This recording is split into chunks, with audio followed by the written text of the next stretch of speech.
So, if you didn't know, Stephanie Vaquer is the first wrestler to become a double champion twice. Okay, let alone just winning 4 championships in 1 year. In her first year in NXT, the main roster combined, she's won 4 titles, bro. 4 titles.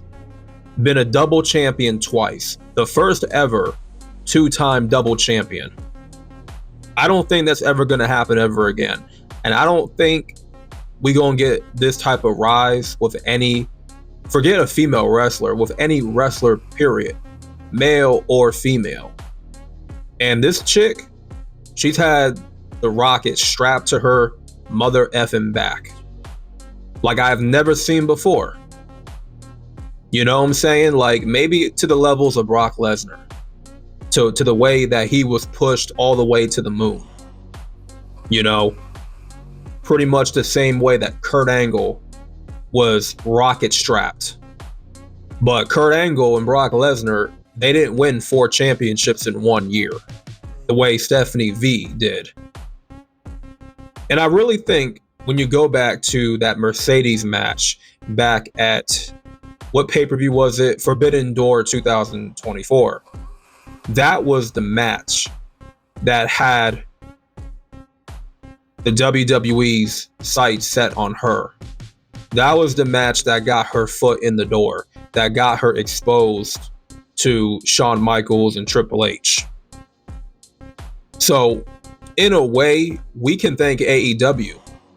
In a way, we can thank Tony Khan for not signing Stephanie Vaquer, for not seeing any potential in Stephanie Vaquer, because that's the greatest thing that has ever happened to Stephanie V, was Tony Khan realizing to himself, I do not see no potential. I don't really see nothing in this Stephanie chick at all. But the WWE did. Shawn Michaels did. And he got one glimpse. It was like, I got to have her. We signing her ASAP. And I knew when I saw her make her live event debut in Mexico, I instantly knew this one's going to be a star. She's going to be something special.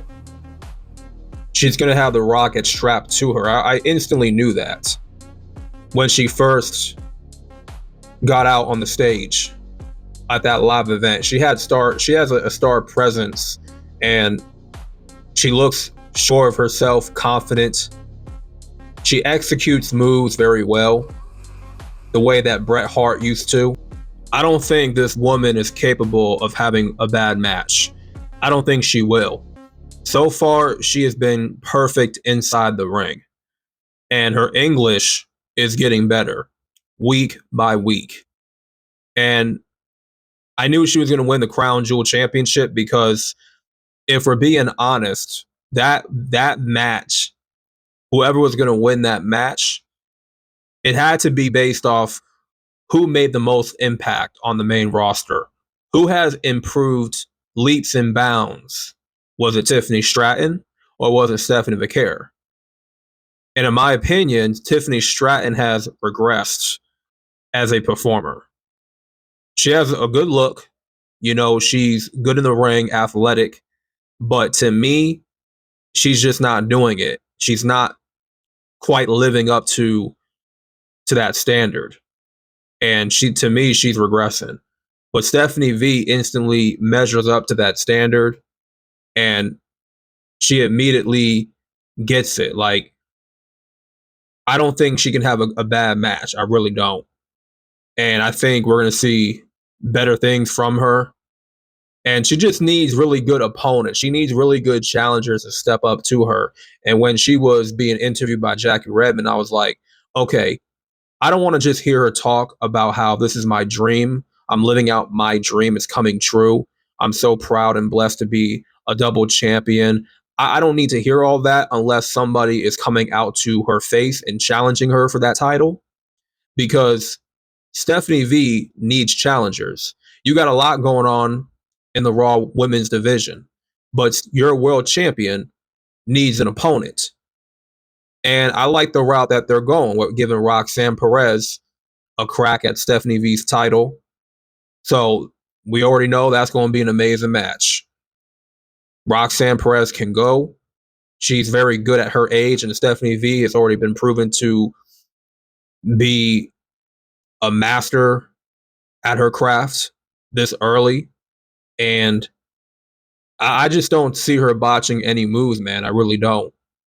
She's pretty much flawless in the ring, kind of like Roxanne Perez. So this is going to be a pretty good match to watch.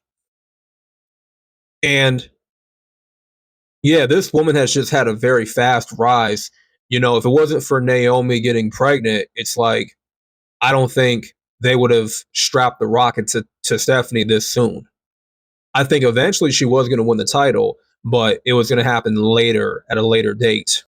Eventually, I do want to see her and Asuka mix it up. I think a feud between her and Asuka would be golden right now, considering the character work of Asuka and the work that she's doing right now is impressing me.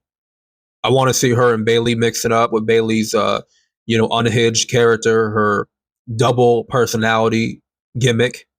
I definitely want to see that down the line. Another match is Stephanie V versus Rhea Ripley. That's the obvious one. I can see that happening at WrestleMania. Her and Becky Lynch is bound to happen. So, like, there's just a lot of good opponents lined up for Stephanie Vaquer. You can't say the same thing for Tiffany Stratton on SmackDown. There's just no challengers on SmackDown for Tiffany Stratton. And it's not like she's been a great champion anyway. So, you know, it was pretty obvious. The obvious choice was to go with Stephanie Vaquer winning the Crown Jewel Women's Champion. Like, can you name me anybody who has had a rocket strapped to their back as much as they have done for Stephanie Vaquer? Because I can't think of anybody else in recent memory. Like, I got to go all the way back to 2002, the year 2000 with Kurt Angle and Brock Lesnar. Like, those are the only two I can really think of. But like I said earlier, not even them. Not even they won 4 championships in 1 year. This woman has been a double champion twice in 1 year, fam. That's wild.